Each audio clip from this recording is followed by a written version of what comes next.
leave, and chill. Hey everybody, Shawn Day, 4 o'clock on Tuesday, 5:28 I guess today. I had an earlier one at 10 a.m. this morning too, so we were double stacking it today. I had John Mazak on this morning, and I got another John on today, and we're running just a tad late because John and I were chatting about how old we're getting to be, I guess. So I've got a really special guest today, so I want to get right to it. John Hewitt's with me today. John, how you doing? I'm incredible. I'm blessed. You are incredible. We talked briefly a couple months ago to get this set up, and you're still a very, very, very busy man. And you've got a lot of interesting things going on for what would be, in many other lives, retired and whittling on the front porch and all that nonsense, I guess, right? Although I look at people in their 70s and 80s, and there's not a lot of whittling going on anymore. There's pretty active seniors out there going to town. As it should be.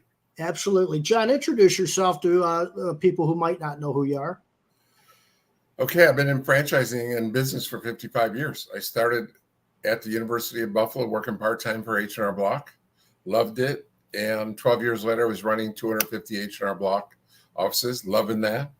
And my dad was the CFO of a public company, and he liked the Apple computer better than the mainframe that was running his public computer. And he decided we should computerize taxes. So we both quit our jobs and in 1981 built the first tax software for an Apple computer. No one wanted it, way ahead of its time. Got blessed and found a company in Virginia Beach called Mel Jackson Tax Service. Biggest blessing is the weather in Virginia Beach is a lot nicer than in Buffalo. And so I moved to Virginia Beach in August of 1982.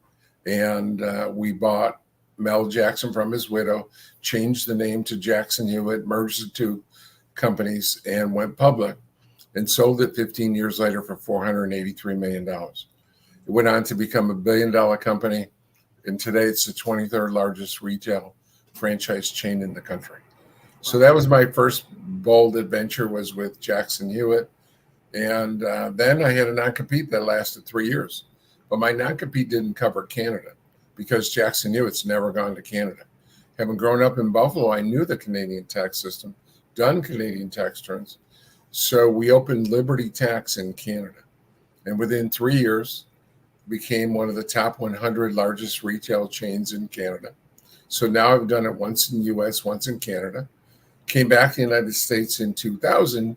Now I had to compete against my own name, my own software, my own people, my own system. And yet, not only did we grow faster than Jackson Hewitt, we grew faster than them and H&R Block combined. We opened 4,000 offices in 12 years, 330 offices a year for 12 years. Top 10 fastest growing franchisor ever. My second public company, my second $500 million company. And I sold that. And now for the last 5 years, I've been the founder, CEO, chairman of Loyalty Brands, which has 8 different franchise systems. And the fastest 2 growing are my tax. I've been in tax 55 years. That makes sense. But also I fall in love with the pet industry and Zoom and Groom and mobile grooming. Beautiful. Beautiful. That's my 55 years. That sums it all up. That's not too shabby there, Mr. Hewitt. I'll tell you that right now. So take me back to the 80s, and when you started to do the tax business, and you were well ahead of your time with trying to integrate and automate, I guess, or processing. Even were you involved in even the processing with the IRS, trying to get things mainstream with them as well, or is that somebody else? Actually, we were integrally involved. The IRS didn't start accepting electronically filed tax returns until 1986. And we were one of the major filers back for the first 5 or 6 years at Jackson Hewitt. In fact, they have a test that they gave all the tax preparers. All the software companies had to pass a test to be able to electronically file. And you had to send in 50 returns, and they had to be accurate. And for 3 years in a row, we were named a sole source provider as the only company in the country that could write that test for the IRS. Wow. That's how integrally involved we were. Yeah, that's a big push. That's incredible. What was your I'm curious to find out what was your sort of why or purpose back then as we talk about it today, what your why was back then, if you remember. It depends on which why are you talking about? Electronic filing, computerization, H&R Block, which period of my life? Yeah, I'd say probably when you just began to franchise and get really powerful at being a franchisor. Yeah, it actually came as a result of a mistake. It was one of my biggest mistakes I ever made in my life. That when we bought Mel Jackson Tax Service, they had 6 locations, and H&R Block had 9,000. And I set this incredible, almost crazy goal, fanatical goal, to be bigger than Block. H&R Block had 9,000. So we needed to add 8,995 offices. And that's just crazy. I mean, it's over the edge. And the first year we went from 6 to 11, and then to 15. And then we were headed for the third year for 22, which isn't bad, going in 2.5 years, going from 6 to 22. But I said, if we're going to meet our goal of 9,000, then I'm going to be like 1,000 years old. So we need to change something. So we went and copied what H&R Block had done. And I had been there, and when I joined them in the 60s, they were 95% franchise. And I said, that's the way to go. And so the why was, we're not going to grow and meet my goals by plodding along in company stores. Let's start franchising. Okay, beautiful. So fast forward today, what are you doing now that so excites you and keeps that passion going? Money obviously isn't it. That wasn't something that you're still striving to build a bank account. I don't think it's that. What is it that you're trying to do today that just runs you every day, gets you up in the morning, and makes you just smile and get ready to go to work? Yeah, I've always been incredibly self-confident. And however, when I was a teenager, you can't be self-confident because you haven't accomplished anything, right? So it was cocky. And I thought when I was a teenager, I'll just make a few $1 million and retire. I was poor, but somehow I knew and believed vehemently that I was going to make a few $1 million. And I didn't know what it was going to be. I had no clue until I was 20 and I took that H&R Block course. I had no clue how I was going to do it.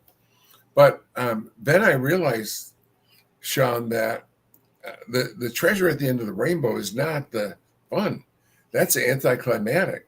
15 years later, we sold Jackson Hewitt for $483 million. But the journey is the joy. And there is nothing I found in my life as rewarding as improving people's lives and changing and improving their lives. I'm a life master, bridge player, chess player. There's other things I like to do, but there's nothing gives me as much joy as improving lives. And our mission statement reflects that. Our mission statement at Loyalty Brands is having fun, improving lives. And I believe on Monday morning, if you're going to work and you're not looking forward to it, you're going to the wrong place. Life's too short.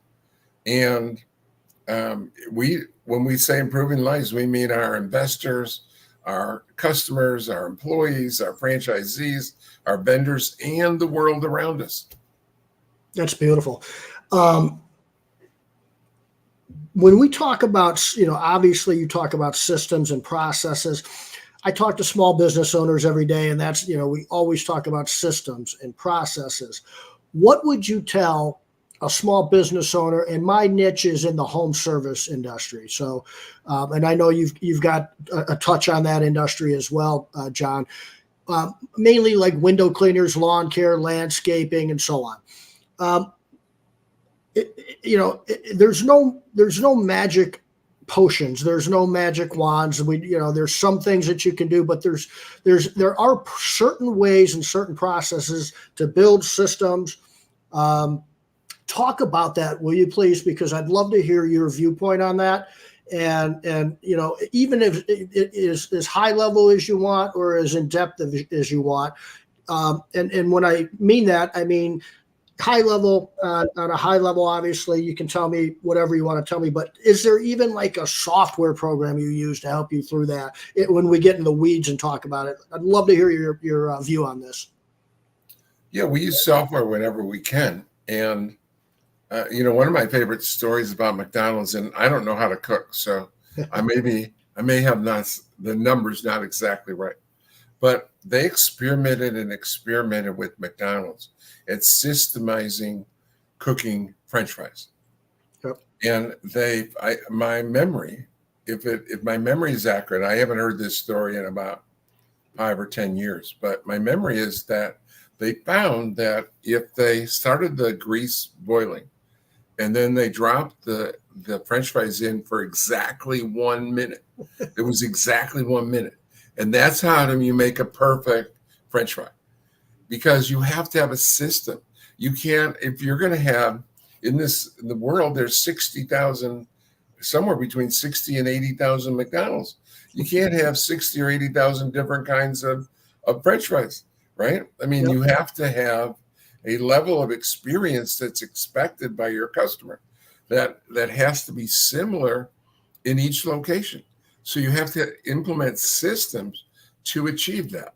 And one of the systems is every timer, whatever it is, a minute or a minute and a quarter or 45 seconds, every machine at McDonald's is set for a certain time.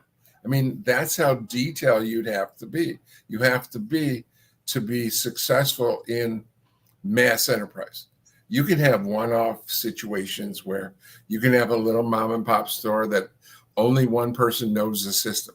But if you're going to have a chain of locations and you're going to be large and incredibly successful, you have to have systems for everything that happens routinely.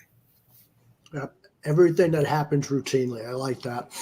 And that's one of the biggest challenges that I see. More successful businesses, small businesses, when they do want to open up another location, it seems like that is such a struggle for them.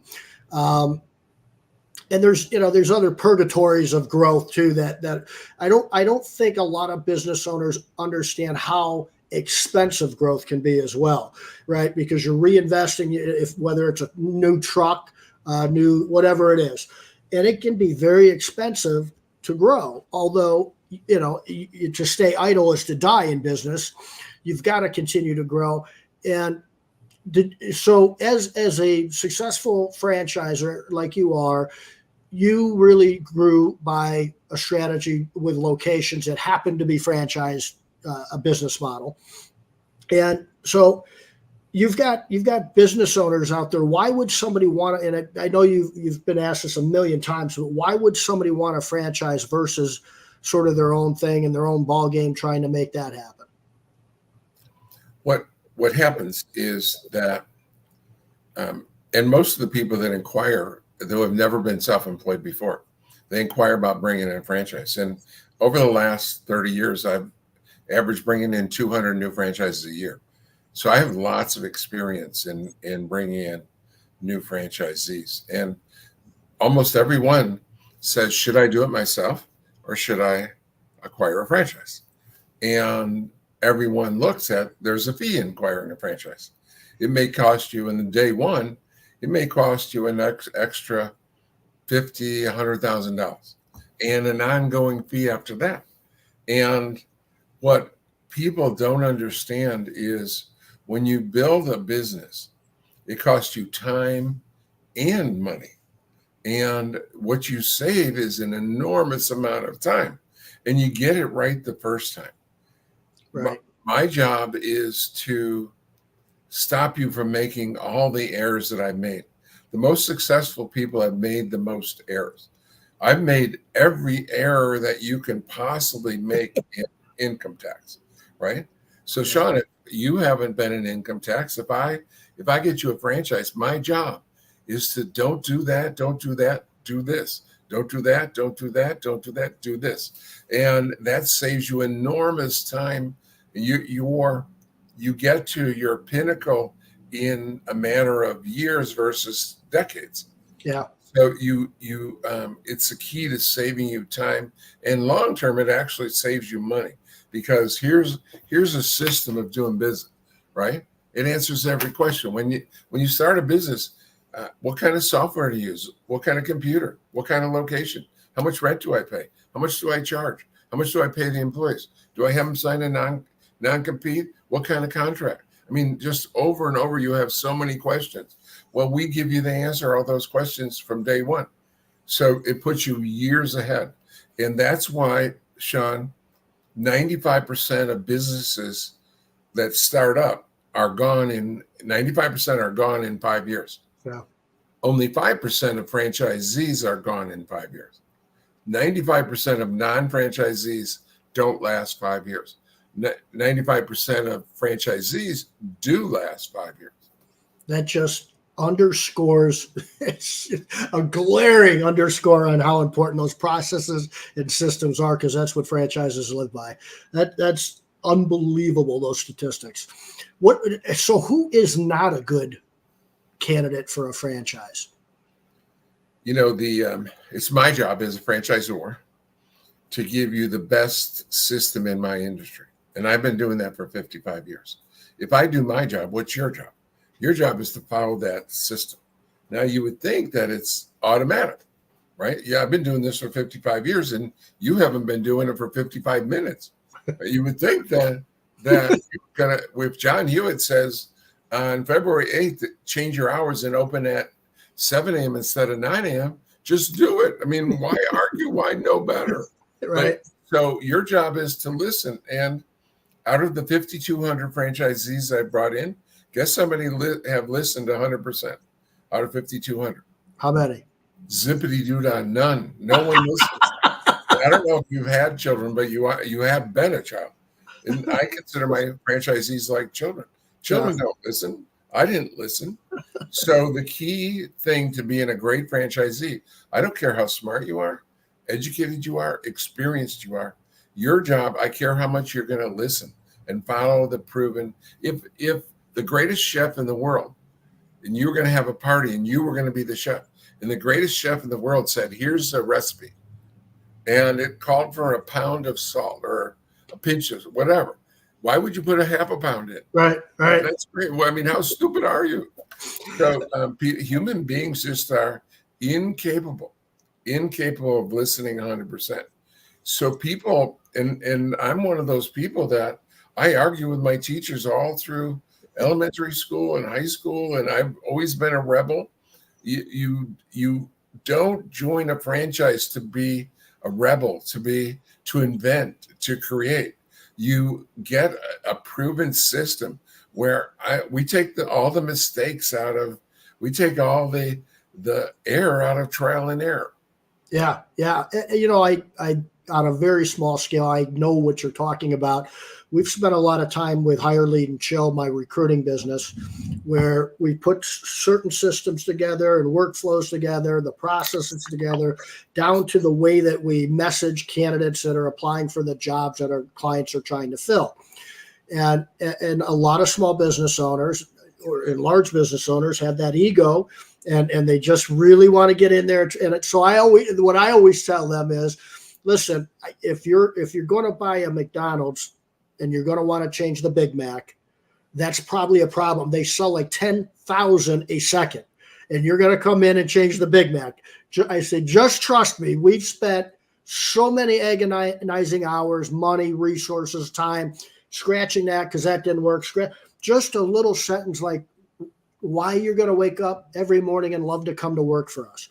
That we test that sentence and found that it works really, really well everywhere. And so we really put that type of effort, like you're talking about, certainly not anywhere near the mass scale that you do, but in our little world of recruiting for home service businesses, I think a lot of times we get business owners, traction, right? With Gino, he's got the the integrator and visionary.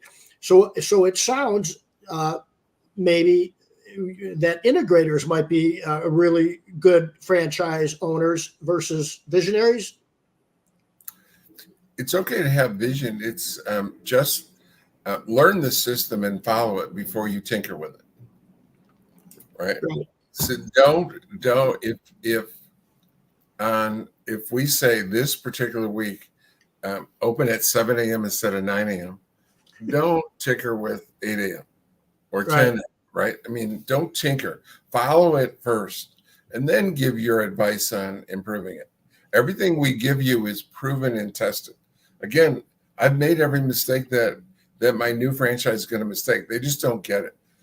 And I like to challenge them, Shawn, with this phrase.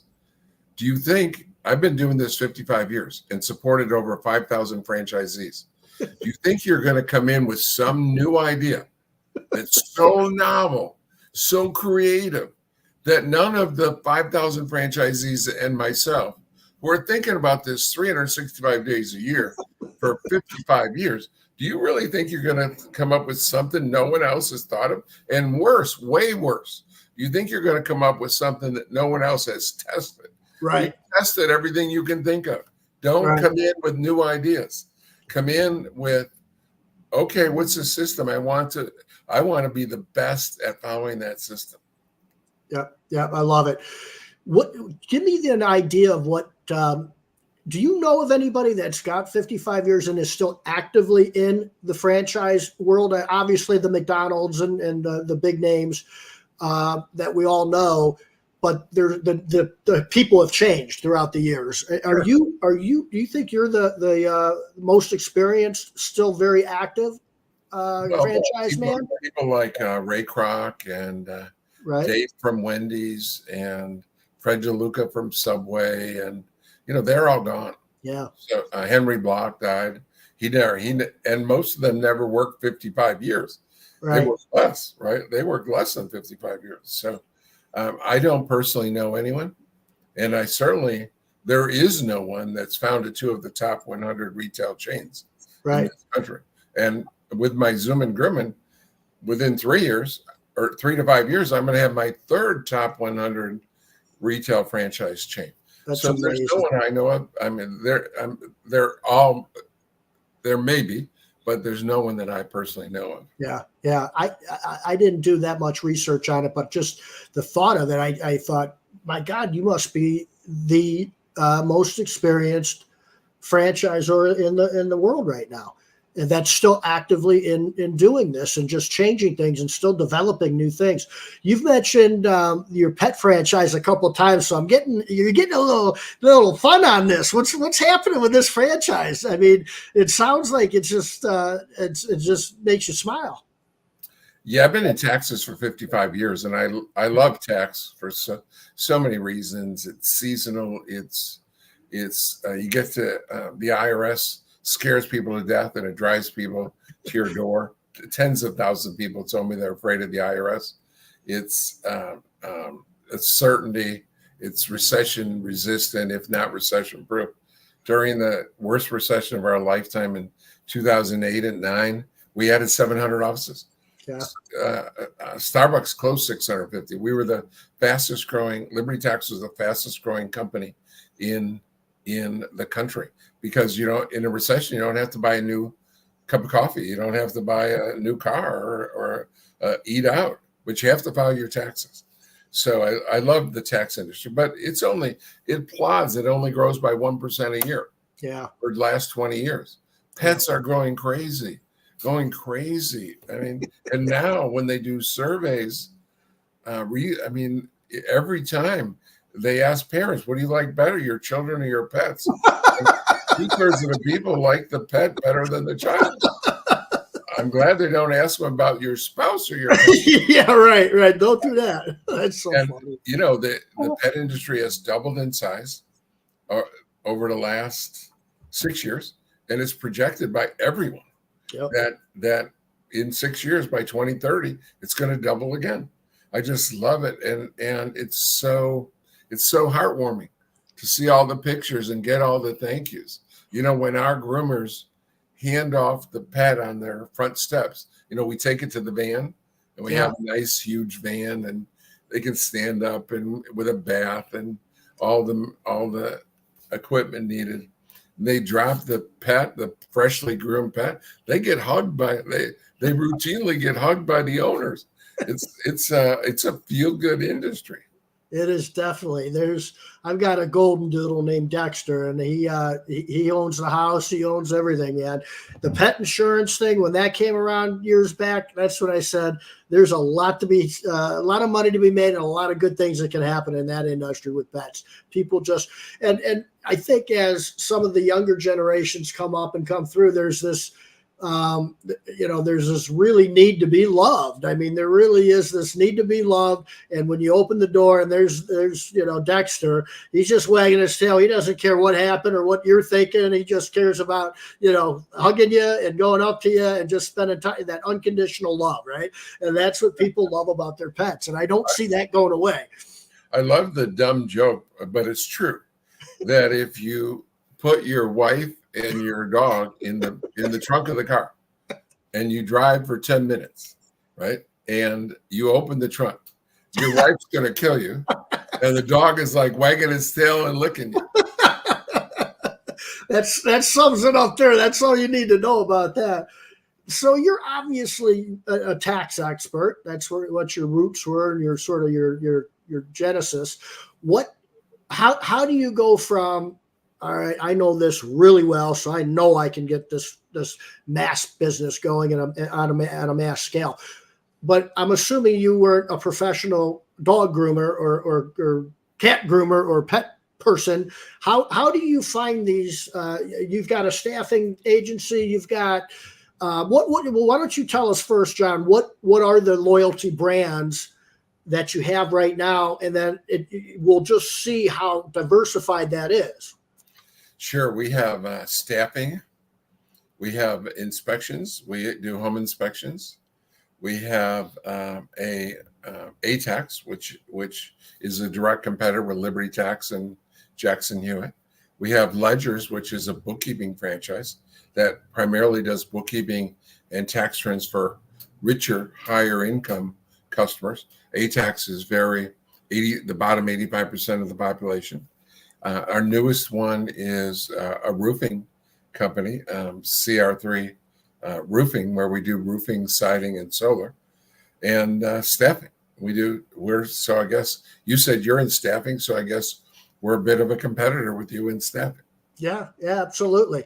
What gets you? What's the process look like when you come up with whether it's staffing or the roofing and solar or Zoom and grooming? What's that process look like? You obviously need to reach out to some professionals that what? Tell me.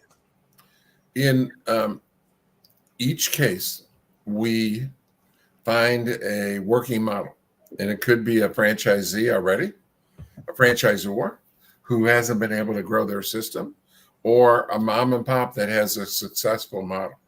And then we partner with them, and we provide mentoring, franchise development, and cross-marketing that helps differentiate them from others in their industry. So we're always looking it starts with a working model, and it has to be replicable. And it has to be replicable by, I won't say average people, but non-geniuses, non-experts.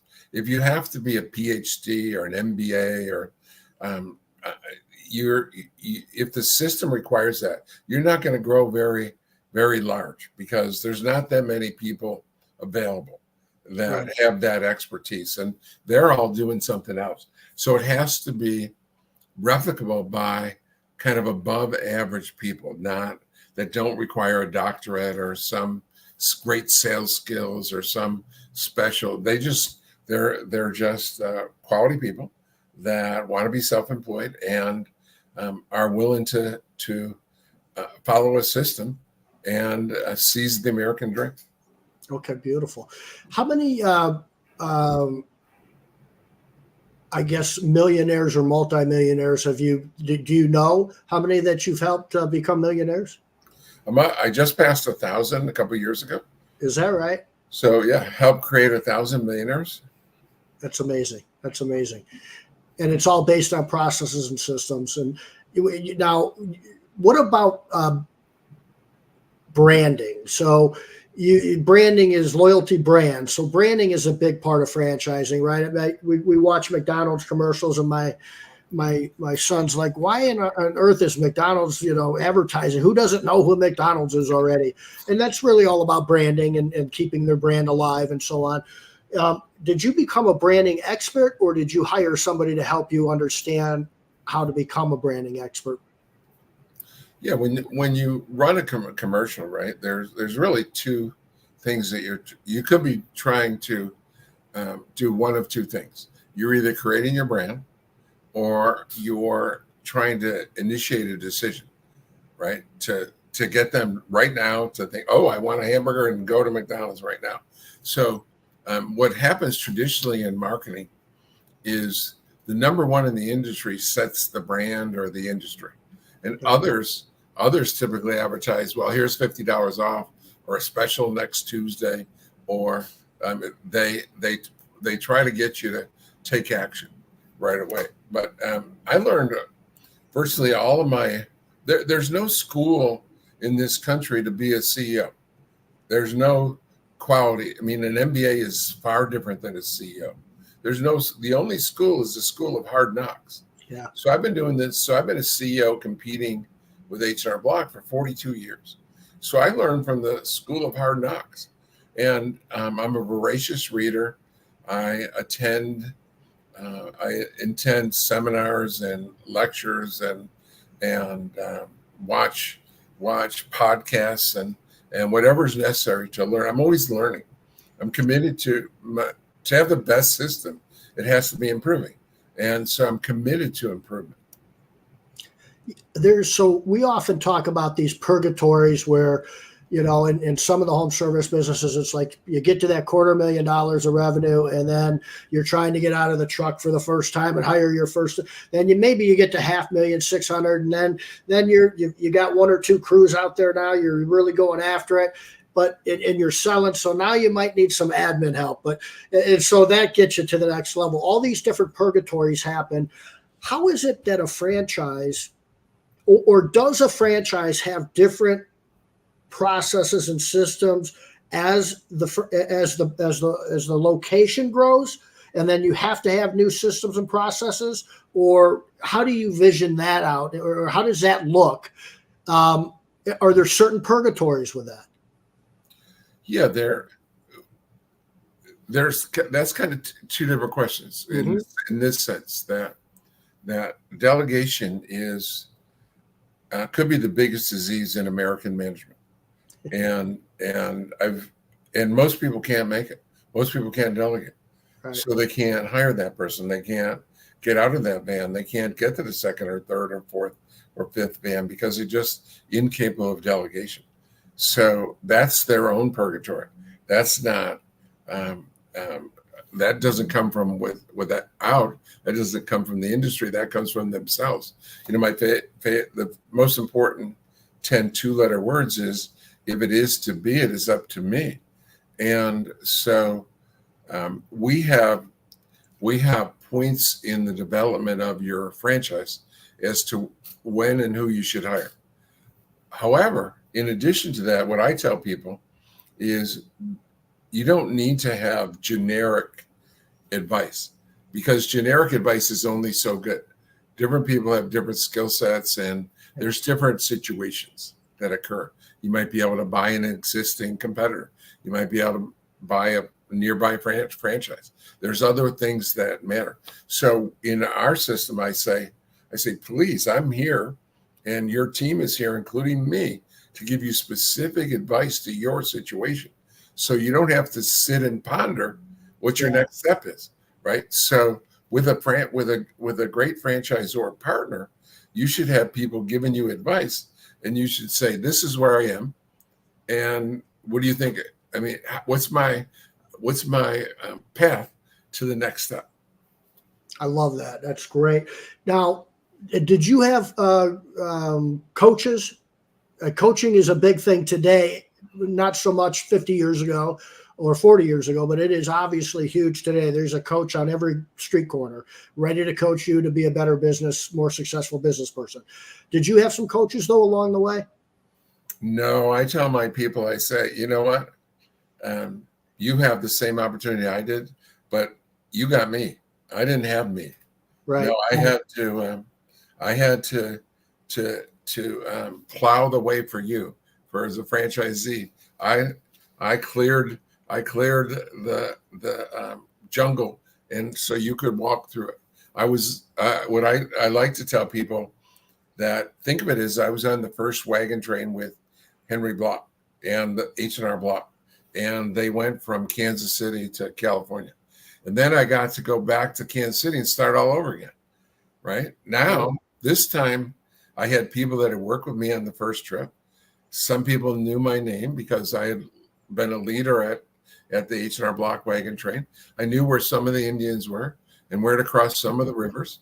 And so it was so much easier the second time and at Jackson Hewitt. And then I got to start again. Now Liberty Tech's the third wagon train. Now I had a lot more people that had heard of me, a lot more people that had worked with me at one of the two companies.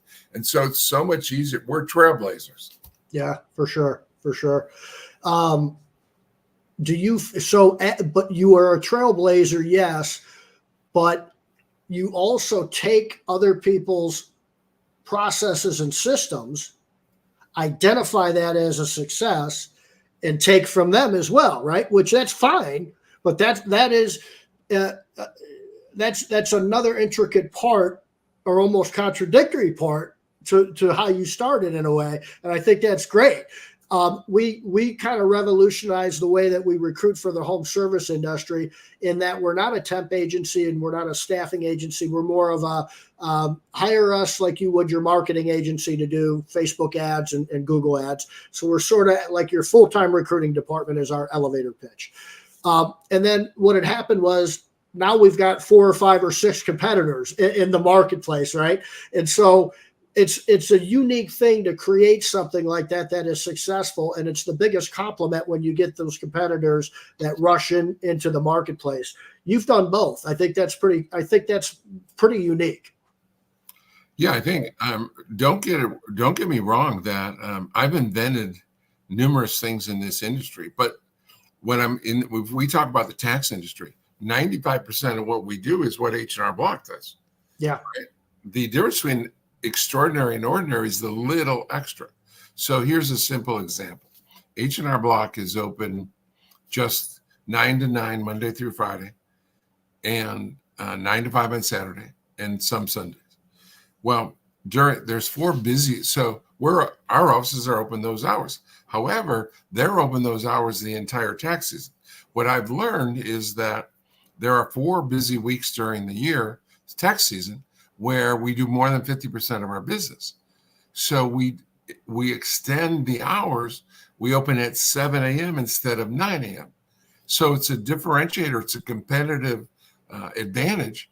But the other 11 weeks, we're open the same exact hours as H&R Block. But in those 4 weeks, we exceed the customer's expectations by expanding our hours. So we start with what they're doing and then tinker and improve. We don't need to improve too much. I mean, we have about 16 or 17 objective things that we do better. And one of them is extending our hours during the 4 busy peak weeks. That's brilliant. Yeah. And that's not like something that takes an awful lot of money or resources. It's just a brilliant idea. Implement it and run with it. I mean, and that makes a world of difference. It's 48 hours a year of payroll. Yeah. Yeah. That's brilliant. Tell me a little bit more about I'm curious with your staffing agency, and how did you get, how'd you fall into that industry? We found a guy that had a staffing business that was good at staffing, but it's a different skill set. I don't know how long you've been in franchising, but what typically happens when someone franchises is they're mom and pop and they're very successful.